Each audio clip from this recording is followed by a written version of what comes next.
ఓం శాంతి 18/12/2023 సాకార ఈశ్వరీయ మధుర మహావాక్యాలు. మధురమైన పిల్లలారా, ఆత్మ మరియు పరమాత్మల మిలనమే సత్యమైన సంగమము లేదా కుంభమేళ. ఈ మిలనము ద్వారానే మీరు పావనంగా అవుతారు. ఇందుకు స్మృతి చిహ్నంగా వారు మేళా జరుపుతారు. ప్రశ్న: పిల్లలైన మీకు ఏ విషయంలో చాలా వివేకం అవసరం? జవాబు: జ్ఞానంలో నాజూకుగా, సున్నితంగా ఉండే విషయాలను అర్థం చేయించేందుకు చాలా వివేకం ఉండాలి. జ్ఞాన మార్గము మరియు భక్తి మార్గములను యుక్తితో రుజువు చేయాలి. ఎలాగైతే ఎలుక మొదట గాలిని ఊది తర్వాత కొరుకుతుందో, అలా సర్వీస్ కొరకు యుక్తులను రచించాలి. కుంభమేళాలో ప్రదర్శిని ఏర్పాటు చేసి అనేక ఆత్మల కళ్యాణం చేయాలి. పతితుల నుండి పావనంగా అయ్యే యుక్తిని తెలియజేయాలి. పాట: ఈ పాప ప్రపంచం నుండి దూరంగా తీసుకెళ్ళు. ఓం శాంతి. తండ్రి కూర్చొని పిల్లలకు అర్థం చేయిస్తూ ఉన్నారు. పాప ప్రపంచమని కలియుగి పతిత భ్రష్టాచారి ప్రపంచాన్ని అంటారు. పుణ్య ప్రపంచాన్ని సత్యుగి పావన శ్రేష్టాచారి ప్రపంచమని అంటారు. పరమాత్మయే వచ్చి పుణ్యాత్మల ప్రపంచాన్ని, పవిత్రాత్మల ప్రపంచాన్ని లేక పుణ్య ప్రపంచాన్ని తయారు చేస్తారు.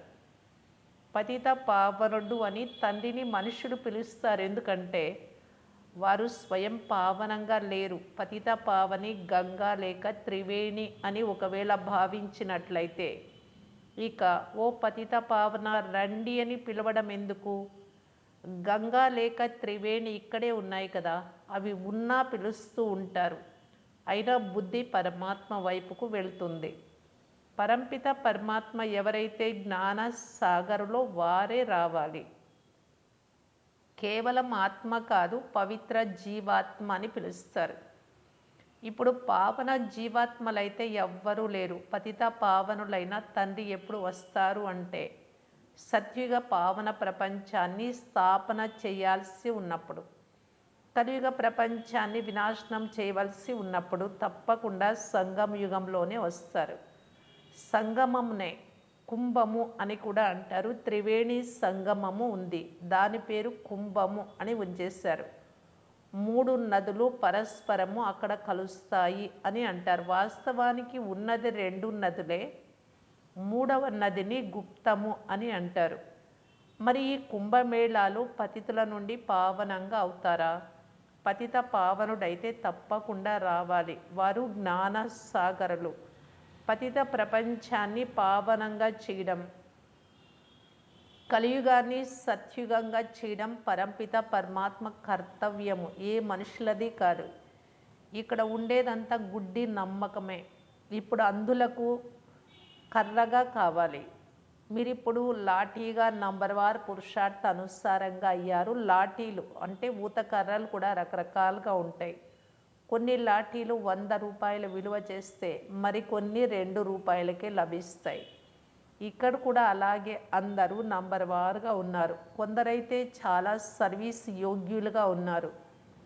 రోగిగా అయినప్పుడు సర్జనును పిలవాల్సి వస్తుంది.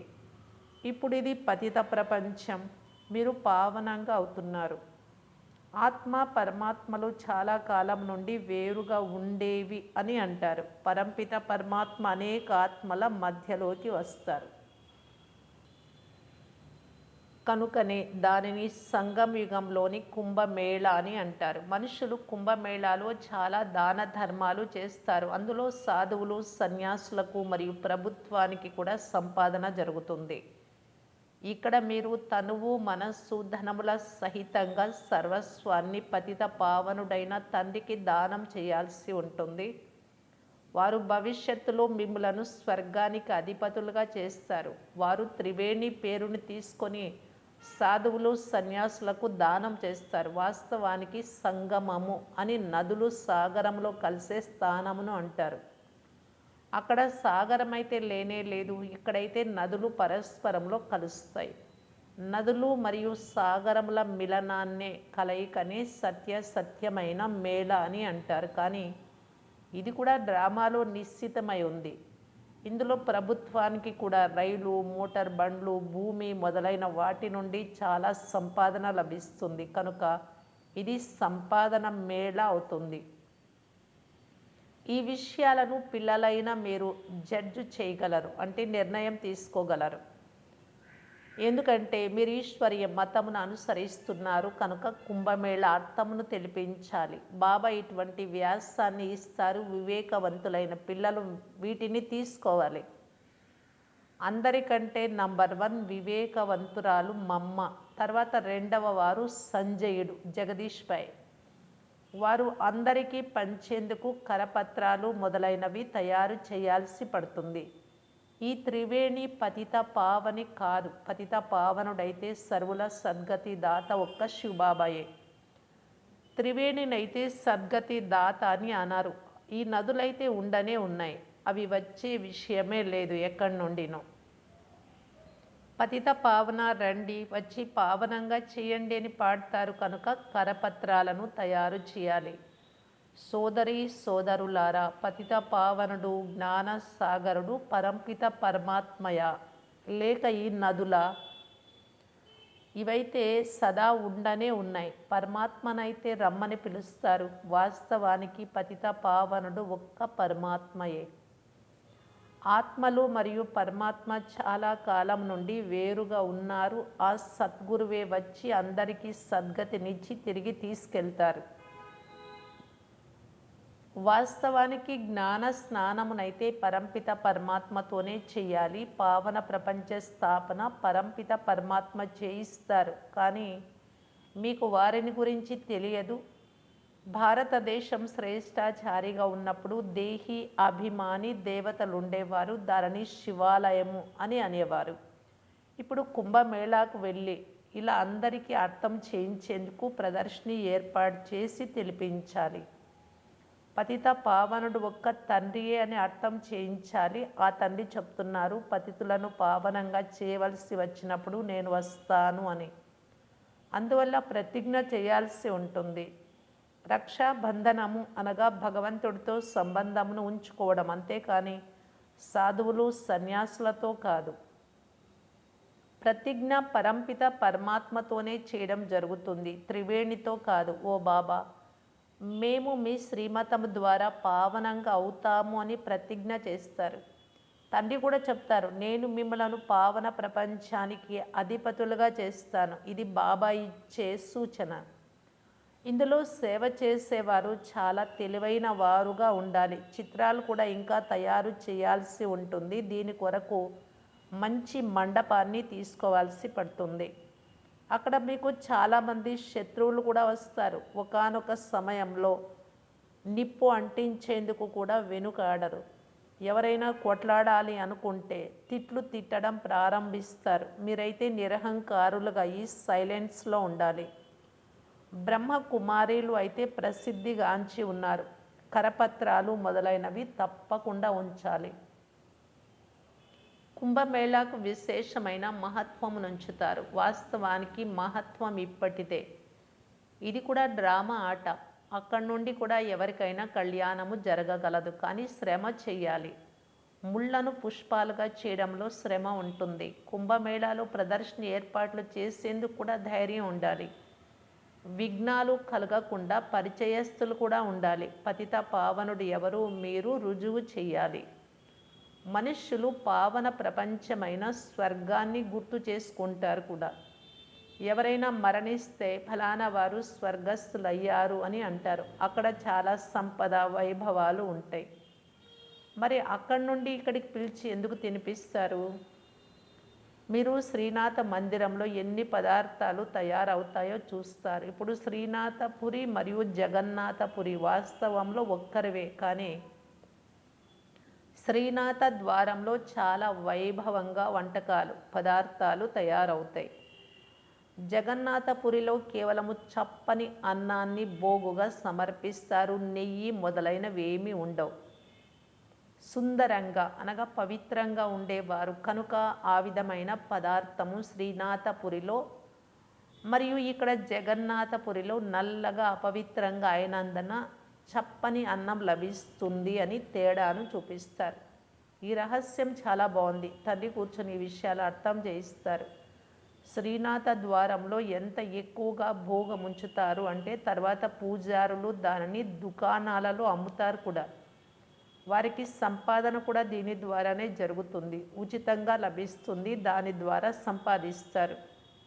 ఇవి ఎంత మూఢ నమ్మకాలో గమనించండి. ఇది భక్తి మార్గం, జ్ఞాన మార్గము సద్గతినిచ్చేది. గంగా స్నానం ద్వారా సద్గతి లభించదు, చాలా యుక్తితో అర్థం చేయించాలి.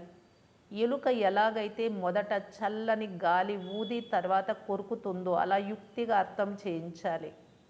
అర్థం చేసుకొని ఇతరులకు అర్థం చేయించేందుకు చాలా వివేకం కూడా ఉండాలి.